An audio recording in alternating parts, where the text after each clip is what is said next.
प्रणाम जी। प्रणाम जी। प्रणाम जी बहन जी। प्रणाम जी। प्रणाम जी। प्रणाम जी। हाँ जी, अंशु स्टार्ट कीजिए। प्रणाम जी इंदु, प्रणाम जी सुंदर साहब को प्रणाम जी। प्रणाम जी। प्रणाम जी। बंदो सतगुरु चरण को करूं सो प्रेम प्रणाम। अशुभ हरन मंगल करन धनी श्री देव चंद्र जी नाम। श्री प्राणनाथ निज मूलपति श्री महराज सुनाम। तेज कुंवर श्यामा युगल जी को पल पल करूं प्रणाम। पिया जी को पल पल करूं प्रणाम।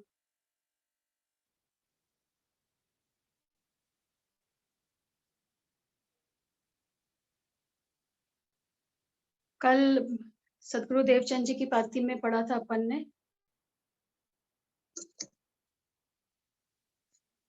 कि राजी महाराज हमारे जैसा ही तन धारण करके जब इस ब्रह्मांड में आएंगे तो उन्होंने अजाजील फरिश्ते को ये हुक्म कर दिया, आप जाओ और उनकी राह को रोक के दिखाओ। आप जहां मैं साक्षात बैठा हूँगा वहां पे आपका बल कुछ भी नहीं कर पाएगा। तो ऐसा ही अजाजील ने करा, भरिया भर राह मार रहा है। अजाजील हम लोग को रज्जी की राह पे चलने से बार बार रोक रहा है, पर जहां रज्जी ने दिल अर्श करके राजी बैठे हैं जिस रूह का, वो कभी भी रुकेगी नहीं। और कल यहाँ पे सुंदर साथ जी पढ़ा था कि जो साक्षात जहाँ पे राजी महाराज के स्वरूप की बैठक है, उन सदगुरु स्वरूप में परम हंस के स्वरूप में समर्पित रहेंगी वो रूहें, और उनके समान इस ब्रह्मांड के राज्य सुख को झांझी कौड़ी जानियो। उनके चरणों में समर्पित होके जो सुख मिलेगा, अखंड सुख जो वो हमें देंगे राजी महाराज का, उस सुख के आगे इस पूरे ब्रह्मांड के जितने भी सुख हैं वो सब कौड़ी के समान है। उसके बाद ये कल इस पे डिस्कशन भी हुआ था, जैसे अमोलक चिंतामणि के आगे कांच को टुकड़ा, सो अजाजील ने सबको अपने छल स्वरूप में उलझाए रखे है। तो ये अमोलक चिंतामणि जी का एक भाव और दिल में आ रहा था मेरे, जैसे अब चिंतामणि एक पत्थर को भी बोला गया, एक ऐसा अनमोल पत्थर होता है चिंतामणि, जिसको अपने पास रखने से सारी दिल की जो हमारी मनोकामनाएं हैं वो सब पूर्ण होती हैं। तो दिखने में तो उनका तन हमारे जैसा ही है, हमें तन के वो गुण अपने अवगुण सब दिखाएंगे, पर हमें उनमें नहीं उलझना है, उनके गुण अवगुणों में। उनके अंदर बैठे साक्षात राजी महाराज के स्वरूप की पहचान कर लेंगे अगर हम, तो उन्हीं स्वरूप से हमें वो सुख मिलेगा, अनमोल सुख मिलेगा। उनको पत्थर के समान क्यों बोला? कि दिखने में तो उनका रूप हमारे जैसा ही है, लेकिन उसके आगे यहाँ का कोई भी सुख उसके समान नहीं हो सकता। इस ब्रह्मांड का बड़े से बड़ा सुख भी उनके चरणों से जो अखंड मिलेगा उस सुख के समान नहीं है। तो वो हमें ऐसी ऐसी चीजें दे जाएंगे, ऐसा अखंड सुख देंगे जिसके बारे में हमने कभी सोचा भी नहीं होगा सपने में। और सारा सब कुछ छल है। उसके अलावा जुगलदास जी महाराज जी कह रहे हैं कि उनके चरणों के अलावा इस ब्रह्मांड में जो कुछ भी है वो सब छल की रूप है, उसको छल ही मानना।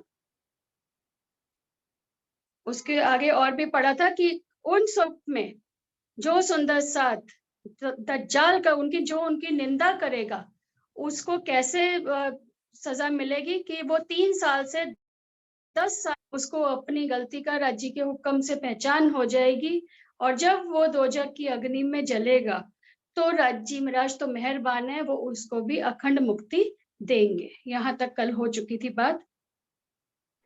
प्रणाम जी। अंशु, मैं कुछ इस टॉपिक पे बोलूं जो कल ये बात हाँ जी, 10 साल की बिल्कुल। बात आ रही थी, वो जो हाँ कल जी। इंदु, क्योंकि कल आपने इसकी ये बताया ना कि औरंगजेब की बात बताई ना, कि औरंगजेब को यानी पहले 3 साल तक तो बहुत जागनी करते रहे, लेकिन वो नहीं जागे, है ना। और इंदु जी का कहना था कि 10 साल में पूरी वाणी उतरी। और ये चौपाई भी है एक, ही बड़ा क़यामतनामा की चौपाई में साफ साफ लिखा है, इन 10 उम्मत खासी चली, यानी इन 10 वर्षों में ब्रह्म सृष्टियों को वाणी के उतरने से बहुत आनंद मिला, ये बात आई, है ना। और इस वाणी को संसार में फैलाया।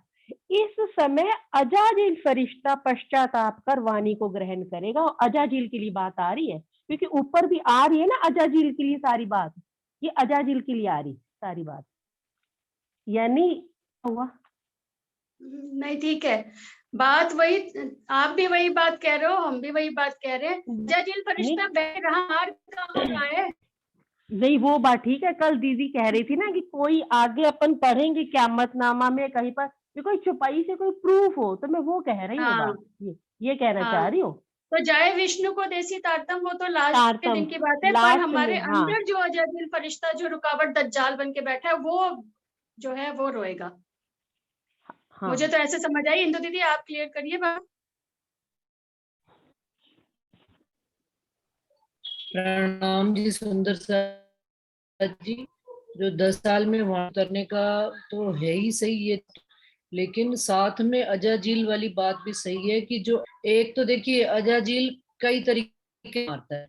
एक बाहर हमारी जाती है, और जब बाहर के हमारे विरोध खत्म हो जाते हैं तो हमारे अंतर मन में ही दज्जाल बनकर खड़ा हो जाता है। भले हमारे दिल में धनी ने अर्श करके बैठा है, परंतु ये जो जीव है ना, अपनी वो आदत से बाज नहीं आता, जीव का स्वभाव होता है।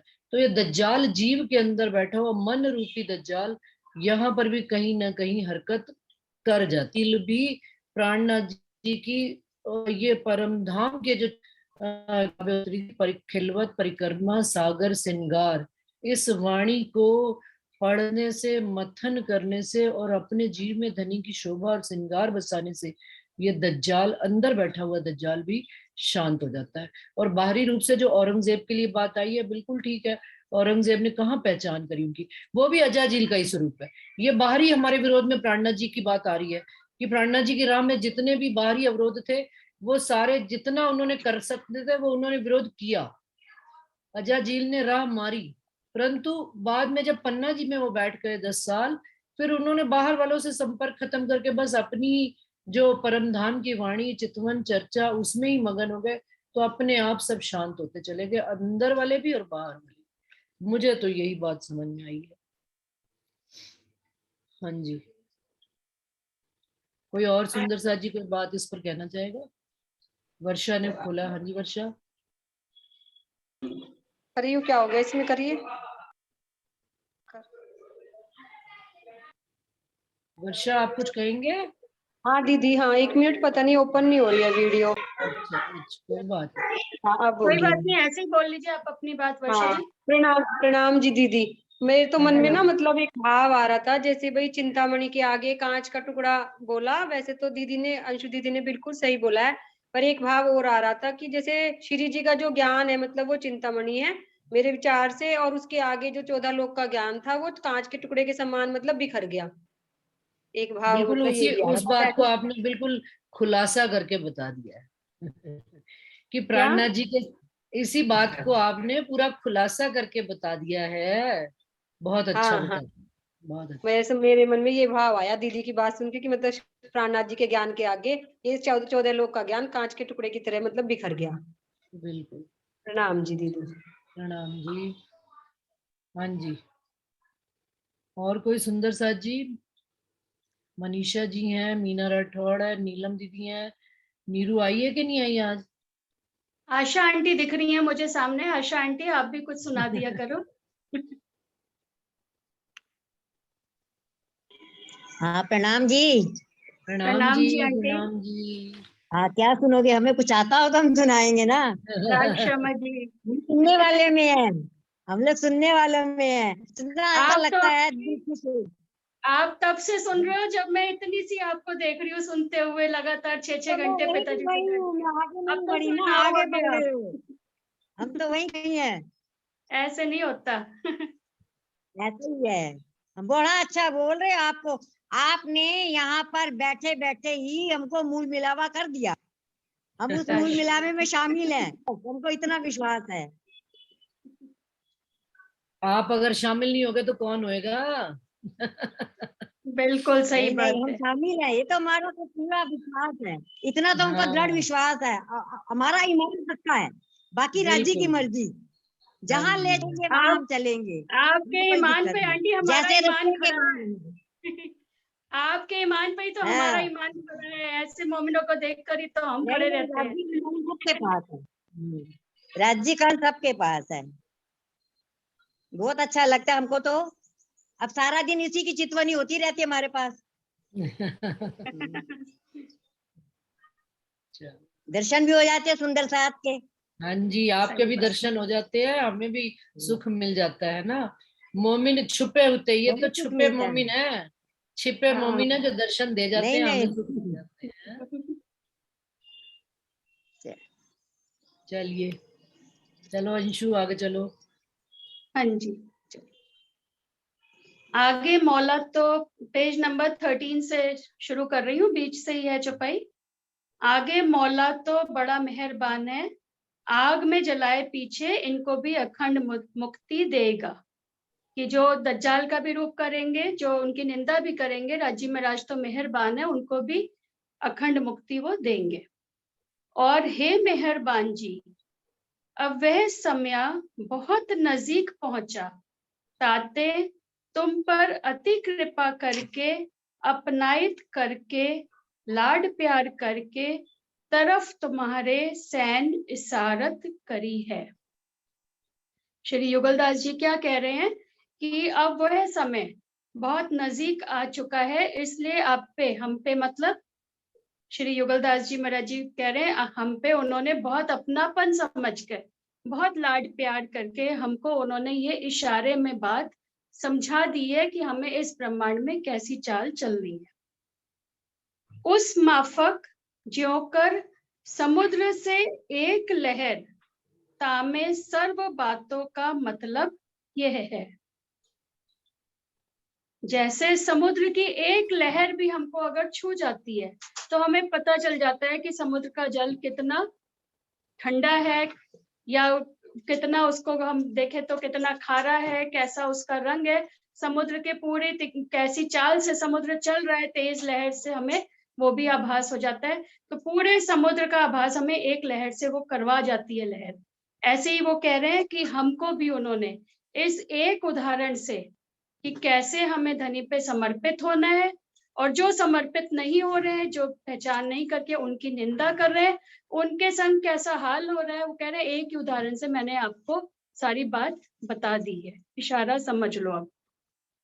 और कुछ दीदी इसमें भाव है तो आप बताएं, मुझे तो पढ़ो ऐसे पढ़ो, समझ आई। आगे पढ़ो, आगे पढ़ो, आगे आ रहा है खुलासा।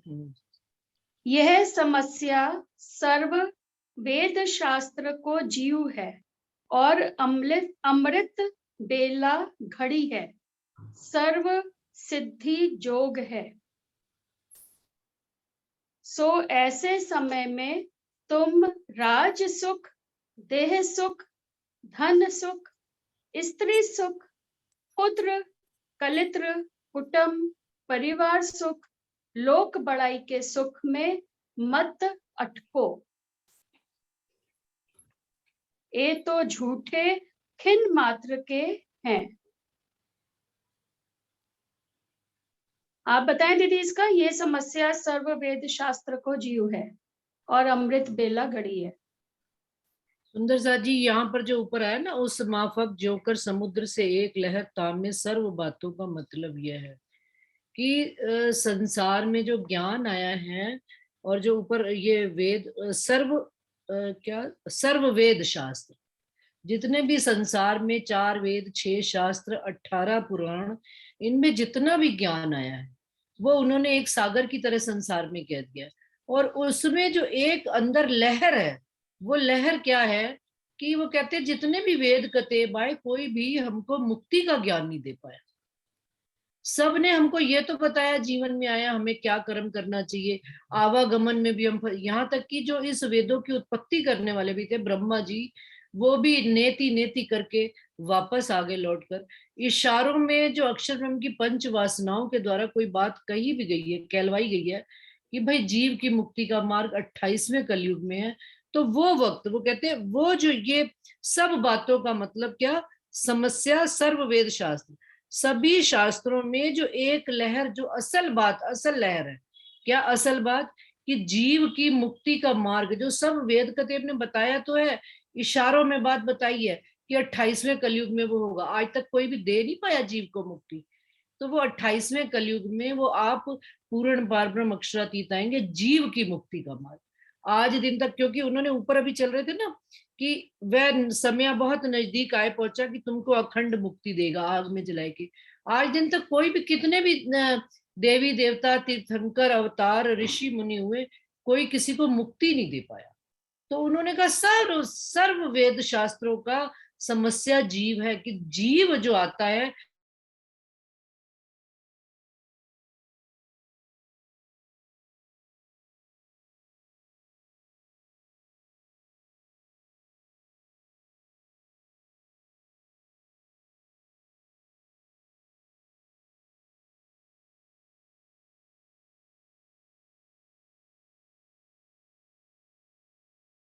इस समय 28वें कलयुग में जिसको मनुष्य तन मिला है और वो धनी के चरणों से जुड़ जाएगा, तो उसके सारे जीव के आवागमन के मुक्ति से मार्ग से मुक्त हो जाएगा, प्लस उसको परम धाम के भी सुखों का आनंद मिलेगा। आगे कोई और सुंदर सा जी के दिल में बात आ रही हो तो वो बताएं। अंशु आप भी इसमें कुछ और ऐड करो तो करो। हाँ जी ठीक है दीदी, मैंने गेट पे कोई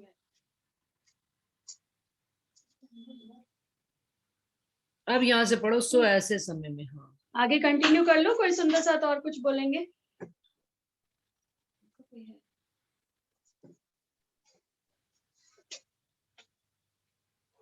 आज राधा जी नहीं है, आज कोई और राधा है कि नहीं है? राधा हाँ जी, है तो प्रणाम है जी दीदी, दीदी, प्रणाम प्रणाम जी, जी, सब सुंदर प्रणाम। साथ के चरणों में भी प्रणाम जी। हाँ प्रणाम जी।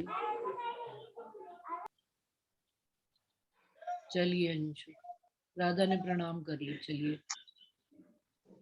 नीरू दीदी हैं, अमिता जी हैं, और कुछ बताना है इसमें? नीरू दीदी कोई और भाव आ रहे हैं दिल में?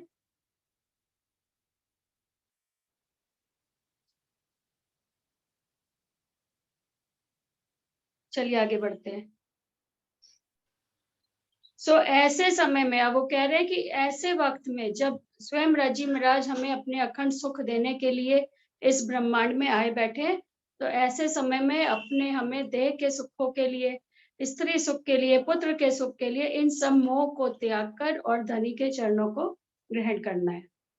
क्यों करना है? क्योंकि ये तो झूठे खिन मात्र के हैं। ये सारे सुख कैसे हैं? झूठे हैं और पल भर के लिए ही हैं।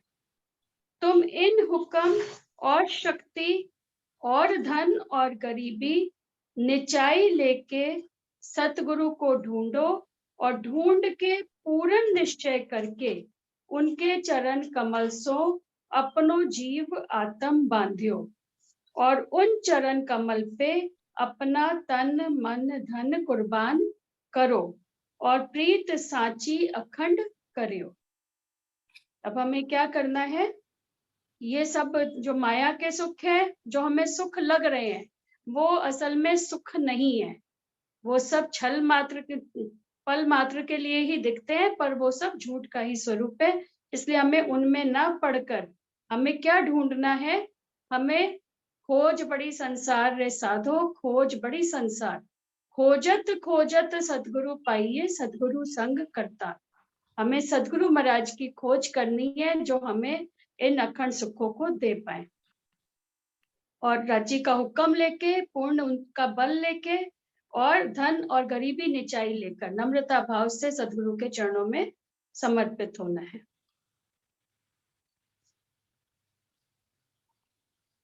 चलो चलो आगे चलो। कोई और सुंदर सा जी अपनी बात कहना चाहते हैं तो कह सकते हैं, किसी के दिल में कोई भी विचार आता है तो। चलिए तुम्हारो सर्वविध को भला इसी में होएगा, और जो तुम ही सा है सो तुमको क्यों कर पार उतारेगा। पत्थर की नाव से पार नहीं हुजियत है, कीच से कीच नहीं धोई जाती है। सोते को सोता नहीं जगा सकता है, और बंधे को बंधा हरगिज छुड़ा नहीं सकता है। अंधे को अंधा क्यों कर रहा बतावेगा, ताते कोटहु बिसो सर्व को उल्लंघ के। सतगुरु जागृत अजाति परमहंस सर्वत्यागी वैरागी को खोजा चाहिए, और खोज के उनका सत्संग किया चाहिए। सुंदर साथ जी कोई बताएं यहाँ तक। रंजना आप कुछ कहोगे? दीदी मुझे अभी क्लियर नहीं है। मैं अभी आपको यही कहने वाली थी कि इसको कि सतगुरु को खोजकर सतगुरु से अखंड सुख वाली जो लाइन है उसको दोबारा से एक बार बोल के और उसको दोबारा से उसको क्लियर कीजिए। प्रणाम जी। प्रणाम जी। पीछे से वापस पढ़ती हूँ। रंजना जी कह रही पीछे से वापस करें एक बार। तुम इन हुक्म और शक्ति और धन और गरीबी निचाई लेके सतगुरु को ढूंढो, और ढूंढ के पूर्ण निश्चय करके उनके चरण कमल सो अपनो जीव आत्म बांध्यो, और उन चरण कमल पे अपना तन मन धन कुर्बान करो, और प्रीत साची अखंड करो। बताएं इसमें रंजना आपको क्या क्लियर नहीं है?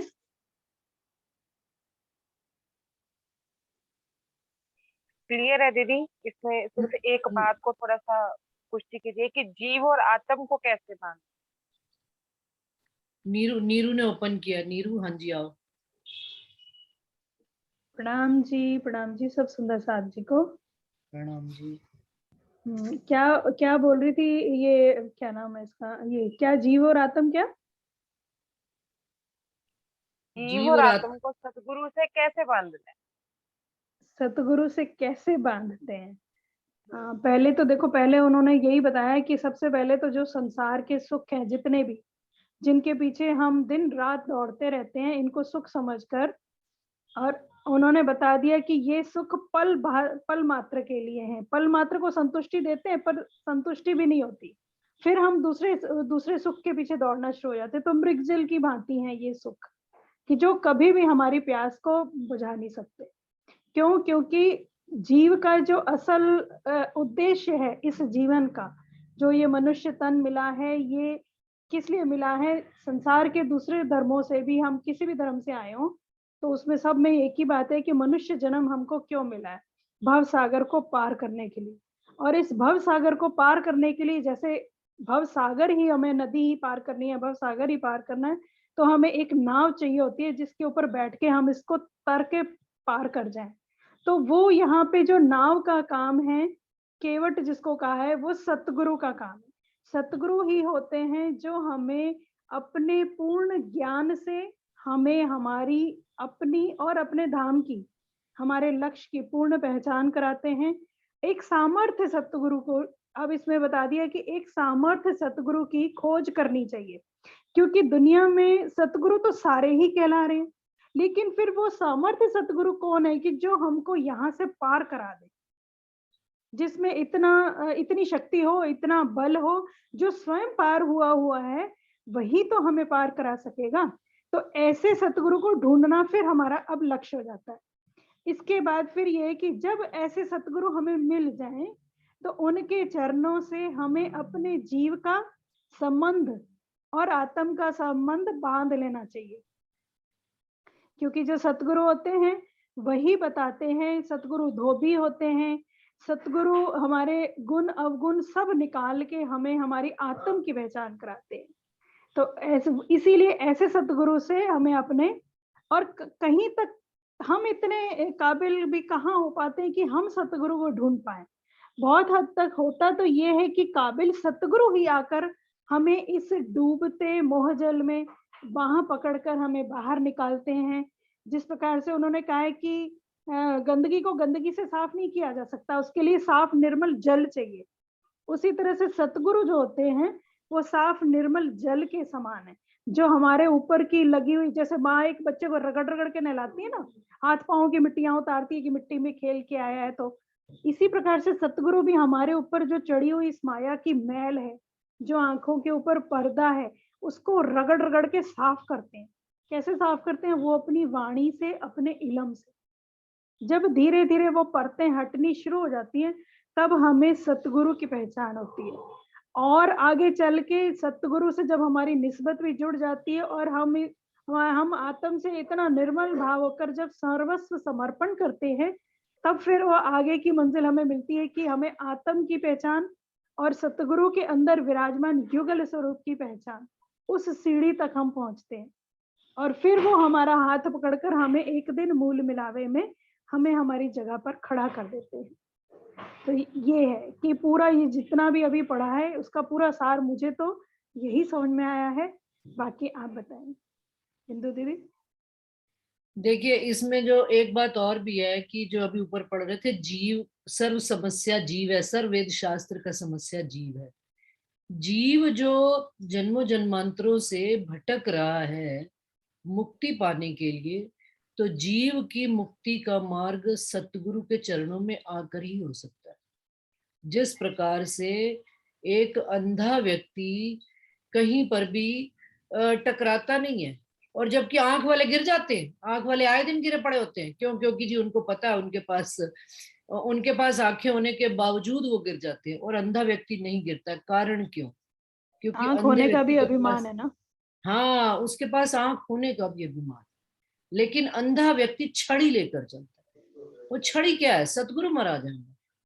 हम अपने को अंधा मानकर उनके चरणों में समर्पित हो जाए कि हमें कुछ भी संसार का ज्ञान नहीं। और ये जीव जिसको धनी अपने चरणों में लेते हैं, और समर्पण भी ऐसा ही होना चाहिए, उसमें भी 3, 13 और 14 नहीं होनी चाहिए, तेर मेर नहीं होनी चाहिए। मैं मोहम्मद साहब का एक किस्सा कभी सुनाऊंगी, मुझे अभी याद नहीं आ रहा है, कि वो एक बार किसी को, उन्होंने अपना शिष्य धारण किया, तो उन्होंने कहा, कोई उनके पीछे पड़ गया कि मुझे आपके साथ ही रहना है। तो उन्होंने कहा, मेरे साथ रहने के तो मेरी 2-3 शर्तें हैं। तो उन्होंने कहा, क्या? क्या भाई, मैं जो भी कहूंगा वैसे का वैसे करना पड़ेगा, उसमें कहीं पर भी आप इफ और बट नहीं लगाओगे। लेकिन हमारे जीवन में क्या होता है, हम हर चीज पर बुद्धि से तर्क करते हैं। तो यहाँ पर जो उन्होंने बात लिखी है ना, कि तुम इन हुक्म, शक्ति, धन, गरीबी, निचाई लेकर सतगुरु को ढूंढो, और ढूंढ के पूर्ण निश्चय करके, हमारा जीव जो जन्मों जन्मांतरों से भटक रहा है, और मनुष्य तन उसको मिला है, प्लस 28वां कलयुग मिला है, प्लस हमको धर्म ऐसा मिला है, राज्य महाराज के निजानंद संप्रदाय मिला है, इन सारे सुखों के होते हुए फिर हमें निश्चय करके हमारे ये इस काल में हुक्म आया हुआ धनी का, कि जो धनी की राह में चलना चाहेगा उसको हुक्म स्वयं उस मार्ग की ओर प्रशस्त करेगा। तो हमको इस हुक्म को पहचान कर सतगुरु की खोज करनी चाहिए। खोज बड़ी संसार रे तुम खोजो साधो, और खोज कर उनके प्रति दृढ़ स्वरूप से निश्चित कि भाई अब यही मेरा बेड़ा पार करेंगे, अब कोई और मेरा बेड़ा पार नहीं कर सकता। उनके चरण कमल दृढ़ता से पकड़ लीजिए। उसमें फिर चाहे अजाजील आपका दज्जाल बने, चाहे बाहर से दज्जाल बने, घर परिवार संसार कोई भी, अपने अंदर के विकार आपके दज्जाल बने, उन सबको बांध कर गोली, हम प्रकाश हिंदुस्तानी में अगर पढ़े ना, गुणंग इंद्रियों को फिराएंगे, तो सारी गुणंग इंद्रियां लास्ट में जीव के ऊपर आके डाल देती हैं बात, कि भाई अगर तू जागृत होता तो कोई ताकत नहीं थी कि हम तुझे भटका सकते थे। तो अब जीव अगर ये पहचान कर ले कि मेरे धनी, मेरे सतगुरु महाराज मुझे इस संसार से मुक्ति देने के लिए आए हुए, अब मेरे आगे कोई इफ और बट नहीं, बस। और वो ये दृढ़ निश्चय करके जब धनी के चरणों में समर्पित हो जाता है, तो बस फिर तो पार ही पार है बेड़ा। और जो उन्होंने कहा कि जैसे नाव में जो ऊपर पत्थर की नाव से जो नाव भी बनाई जाती है, लकड़ी की नाव बनाई जाती है सुंदर सा जी, क्योंकि लकड़ी का गुण होता है पानी के ऊपर तैरना। लकड़ी कभी भी पानी के अंदर डूबती नहीं, पत्थर डूब जाता है, भारी जो होता है। हल्का, हल्का क्या मतलब, उन्होंने अभी शेरपुर वाले महाराज जी की बीतक पढ़ रहे थे, तो उन्होंने कहा मैं हल्का रहता हूँ। कैसे हल्के रहते हैं भाई वो? कहते मैं तो बस एक कपड़ा रखता हूँ, 2 कपड़े, एक कपड़ा बिछा के उस पे खाना खा लिया और एक अपने तन पे उस अंग को ढक लिया जिसको ढकना जरूरी है। इतना हल्का हमको हो जाना है। हल्का होने से क्या मतलब है, हमारे पास कोई भार होए ही नहीं। हमने तो सिरों पे सारे ब्रह्मांड का भार लेकर बैठे हुए हैं। सतगुरु महाराज की पहचान होना कितना मुश्किल काम है। क्यों? क्योंकि हम संसार का भी भार लेकर बैठे हुए हैं, घर गृहस्थी का भी भार लेकर बैठे हैं, समाज का भी, इसका भी, उसका भी। तो इतना हल्का होकर हमें चलना है। तो वो यही कह रहे हैं कि पत्थर की नाव से पार नहीं उजियत है, पत्थर की नाव से नहीं पार हो सकते। लकड़ी की जितने हल्का होकर लकड़ी की नाव बनाई जाती है, और वो आप सतगुरु महाराज ही, क्योंकि वो स्वयं हल्के हैं। जिन्होंने आप खाए बैंगन औरों को दे उपदेश, हम जैसे थोड़ा किसी को संभाल सकते हैं। वो सतगुरु महाराज ही संभाल सकते हैं, जिन्होंने सारी दुनिया को परमहंस बिन कौन कहे जिन तजे हैं 3 शरीर। वापस से वही बात आ जाती है कि वो परमहंस धनी जो है सतगुरु महाराज हैं, वो खुद हल्के होकर चल रहे हैं, वही हमें अपनी नाव में बिठा लेते हैं। उन्होंने हमारा हाथ पकड़कर हमें अपने मेले में शामिल कर लिया। ये हमारा सौभाग्य है। सुंदर सा हमारे सतगुरु महाराज का ये महीना चल रहा है, उनको रोज याद करते हैं। क्यों याद करते हैं भाई? फरवरी का महीना, 5 फरवरी का, क्यों? क्योंकि उन्होंने हमारे साथ इतने गुण किए, हमारे अवगुणों के ऊपर इतने गुण किए, लेकिन हम उनके, लेकिन जीव की प्रकृति क्या है, वो गुण, वो फिर अवगुणों में पड़ जाता है। लेकिन सतगुरु, साचा सतगुरु कौन है, समर्थ सतगुरु कौन है? उन्होंने हमारे अवगुण नहीं देखे, उन्होंने हमें पाक साफ करके अपने समान बनाने की जो उन्होंने दृढ़ इच्छा ली है। अब ये, लेकिन ये इच्छा अब हमारे अंदर होगी कि धनी आपने यदि निर्णय करके मेरा हाथ पकड़ लिया, तो अब हम भी आपकी राह पर चलकर दिखाएंगे ही दिखाएंगे। तो ये है, पत्थर की नाव से पार नहीं उजियत है, और कीच से कीच नहीं, कीचड़ से कीचड़ थोड़े धोया जाता है, कीचड़ के लिए तो पानी ही लाया जाता है। और सर्फ क्या है संसार में? ये वाणी, सतगुरु महाराज के द्वारा मुख से कही हुई वाणी है, ये सर्फ है। रोज अपने ऊपर रगड़ो, स्वयं रगड़ो ना, और अपनी मैल खुद उतारो। कब तक दूसरों के सहारे बैठे रहेंगे कि कोई आएगा? सतगुरु महाराज का तो आसरा लेना ही लेना है, उनका तो पहला लेना ही लेना है, लेकिन उसके बाद स्वयं भी तो प्रयास करना है अपनी मैल उतारने का।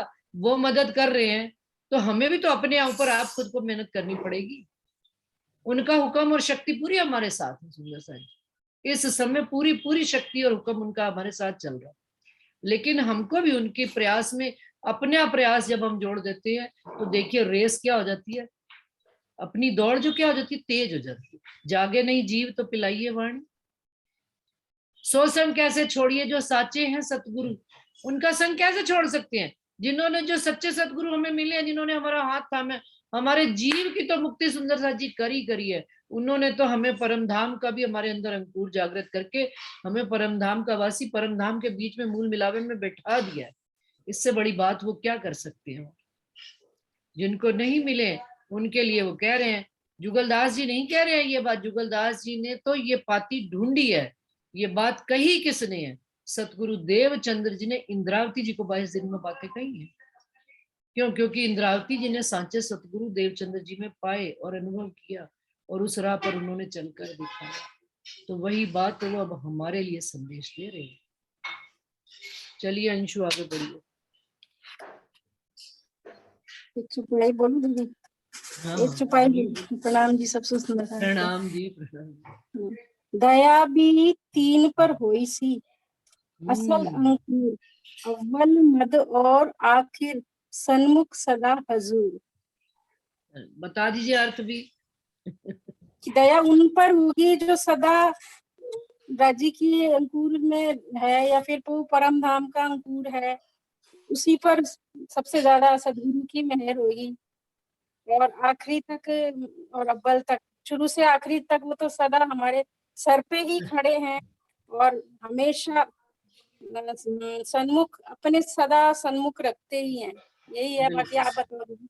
नहीं, यही है धनी अपने सन्मुख ही रखते हैं हम। हाँ, सन्मुख सदा हजूर। अंजना बताएं अब क्लियर है कि नहीं आपको, फिर आगे बढ़े। जी दीदी बिल्कुल क्लियर है। ये इनको तो पहले से ही क्लियर था, ये छेड़ाखानी करते हैं हमको। नहीं दीदी, नहीं दीदी, मैं ना उसमें बाकी सारे में संशय, मेरा कोई संशय नहीं था। जब आपने बोला ना जीव और आत्म को सतगुरु से जोड़ते हैं, तो वो कैसे जोड़ते हैं, वो थोड़ा क्लियर करना। जीव का जो मांझी है, साहिल जो है, वो सतगुरु ही है। जीव को मुक्ति नहीं मिल सकती जब तक वो सतगुरु से नहीं जुड़ेगा। और आत्मा भी जागृत नहीं हो सकती। और आत्मा, देखिए, आत्मा तो परम धाम से परात्म का प्रतिबिंब आत्म है, वो जीव पर आकर बैठी है। आत्म ने जीव को परम धाम के सुख देने, और जीव को भी यहाँ, और आत्म ने जीव के माध्यम से सारे संसार के खेल को देखना है। ठीक है बात। अब दोनों को यदि हम सच्चे सतगुरु से जुड़ जाएंगे, जीव को अपना पार लगाने वाला माझी मिल जाएगा। सतगुरु को उन्होंने खिवैया कह दिया, और वो कह दिया सागर में मोती उठाने वाले किनको क्या कहा जाता है, मर्जिया होके काढ़ा है जिन्होंने। रंजना जी भी आए हैं, रंजना जी भी कुछ कहेंगे। हाँ जी रंजना जी।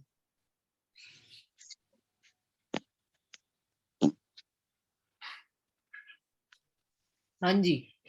तो वो सतगुरु ढूंढना आवश्यक है हमारे लिए। हमारे जीव को भी पार वही निकाल पाएंगे। हम चाहें, अगर खुद निकल जाएं, तो सोता हुआ हम खुद ही सोए हुए, हम कैसे स्वयं को जागृत कर ले। जो बिस्तर पे सोया हुआ है वो जागृत व्यक्ति, उसको हाथ लगाकर झिंझोड़ कर उठा पाएगा।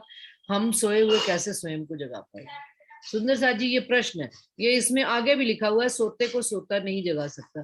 तो हम सब सुंदर साथ सोए हुए हैं, तो सोए हुए को कभी भी जगा नहीं सकता है। तो जो जागृत होगा, जैसे गोलक में एक बड़ा एग्जाम्पल आता है वाणी में, कि एक गोलक होती है, गोलक में अनेक सिक्के डले होते हैं। ये 14 लोक है गोलक, और इसके अंदर सिक्के राजी महाराज ने अपने भी डाले हुए, जीव भी डाले हुए, ईश्वर डाले, ब्रह्म। लेकिन इसमें से जब सिक्का निकालना होता है, तो सुंदर साथ जी देखिए, अंदर वो कितनी भी खड़बड़ उनकी चलती रहे गोलक में, वो निकल नहीं सकते हैं। उनके लिए बाहर से एक व्यक्ति, चाहे मैं ही क्यों ना, मतलब हम लोग जैसे गोलक में क्या करते हैं, कभी सलाई डाल के कोई जुगत बढ़ानी पड़ती है कि उसमें से हमारी गोलक टूटे भी नहीं और वो सिक्का भी बाहर आ जाए। तो ये सतगुरु महाराज हैं, वो जो बाहर से गोलक में सिलाई लगा के, कोई जुगत लड़ा के, उसमें से यदि 10 का नोट निकालना है तो 10 का निकाल लेते हैं, कभी सिक्का निकालना है तो सिक्का निकाल। लेकिन